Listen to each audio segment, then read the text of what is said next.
Welcome sa Dries TV. Kung interesado ka sa ganitong news, huwag kalimutang isubscribe ang ating YouTube channel. Maraming salamat! Welcome po ulit sa ating panibagong update tungkol kina Kim and Paolo Abilino. Sa bawat update natin, tatalakayin natin ang mga pinag-uusapan sa mundo ng social media tungkol kina Kim and Paolo Abilino. Kaya naman kung hindi pa po kayo nakasubscribe dito sa ating channel nako, i-click nyo na po yan and isama nyo na din ang bell button.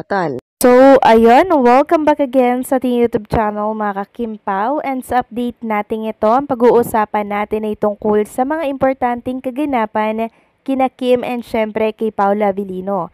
Pero bago po ang lahat, maraming salamat sa patuloy na pagsuporta at pagsubaybay sa mga daily update natin. Kaya naman bilang pasasalamat, narito po ang mga napili nating komento patungkol yan sa naging previous update natin. Unang komento mula po ito kay Ginang Norma Dayag. Sabi niya, "There is legit ba itong vlogs mo? So happy to hear from you. Never mind the basher, let them bash Kim Pao cause all the results are blessings to them. For all who are really a fan of Kim Pao, don't lose our hope cause in every trials they face, there is hope and bright that lies ahead of them. More power to Kim Pao. At least I am very happy. Very happy for them. There's update mo kami sa ganap nila sa Birmingham. God bless them both." Maraming salamat sa komento, Ginang Norma Dayag. Yes, legit po yung update natin na yon tungkol kay Kim and Paolo na kung saan nagkasama na sila at nagkaroon nga sila ng breakfast together. Yes po mga ka-Kim Pao. Kaya naman nag-trending nga yung Kim Pao nagkita na dyan sa Birmingham. Grabe no? Parang isang taon na hindi nagkita si Kim and Paolo kasi grabe yung reaksyon ng mga Kim Pao fans eh. Talagang nagpiesta po sila nang magkita si Kim and Paolo. About naman po sa ganap ng Kim Pao sa Birmingham, parang live ata dito sa Pilipinas by Sunday. Doon nyo po mapapanood yung performance ni Kim and Paolo Abilino. Pero ahead yung mangyayari doon, tas late na po na nating mapapanood na ilalive sa ASAP. At okay na yon mga ka-Kim Pao dahil makakanood po ang lahat ng mga fans. So maraming salamat sa komento, Ginang Norma Dayag. Abang-abang lang tayo sa mga ganap kay Kim and Paolo mula sa Birmingham.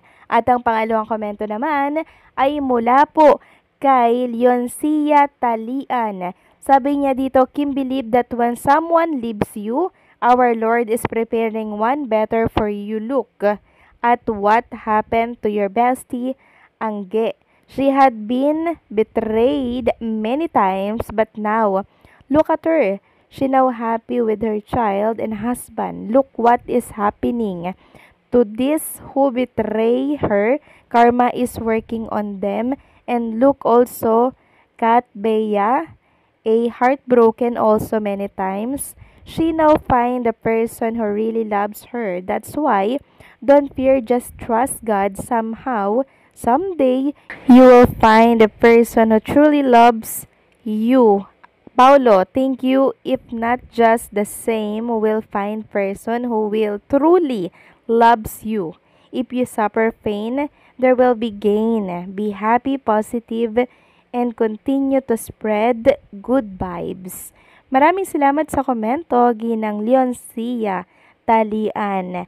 Very well said. Tama po kayo sa inyong mga sinabi dito.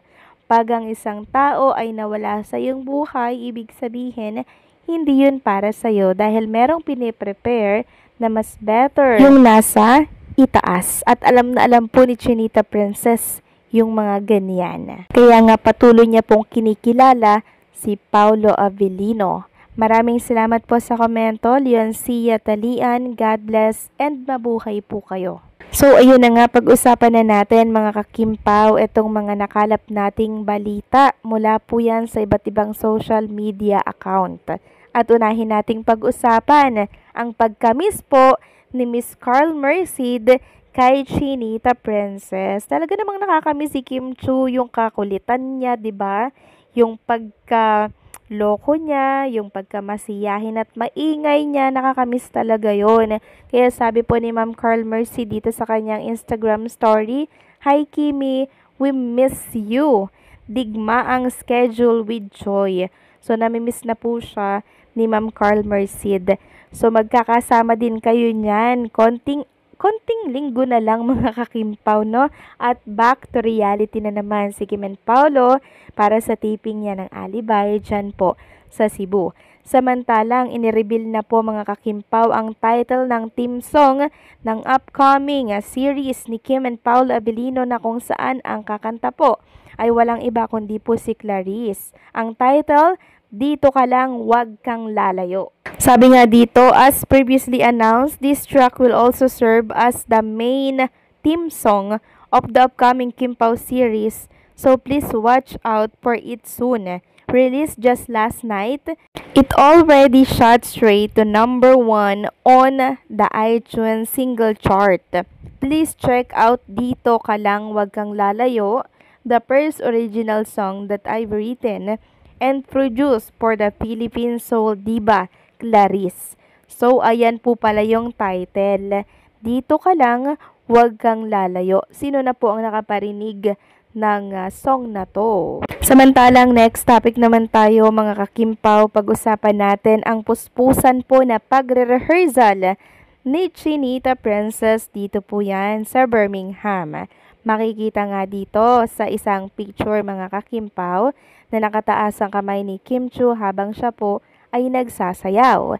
So dito pa lang masasabi natin na talaga naman pong pasabog ang gagawing performance ni Chinita Princess. Knowing Kim Chiu mga kakimpaw, 101% ang binibigay niya po pag nagpe-perform po siya sa stage. Mapaibang bansa man yan or dito sa ating bansa, talagang grabe po yan mag-perform mga kakimpaw. Since nakita nga po si Chinita Princess dito, merong mga nagtatanong na nasaan daw kaya si Paolo Abilino mga kakimpaw.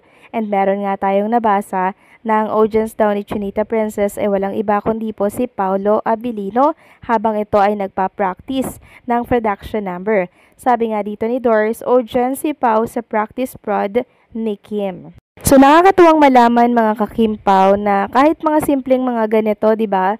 Nakakapagpaganda po ng araw natin, diba, nakakapagpasaya po sa puso natin. Tayo namang mga Kimpaw fans, simple lang yung kasiyahan natin, malaman lang natin na andyan si Paolo, nanonood kay Chinita Princess, at magkasama sila, masaya na tayo doon. Tayo mga fans naman hindi po mahirap pasiyahin, diba? Wag lang pagdadamutan ng mga ayuda. And for sure, maging si Paolo Abilino na nanonood kay Chinita Princess sa kanyang rehearsal, mapapapalakpak na lang po yan sa husay at galing ng pinapamalas ni Chinita Princess. So anong say nyo dyan mga kakimpaw? Please comment down below. At kung bago ka pa lang sa channel na ito, huwag kalimutang mag-like, share, comment, and subscribe.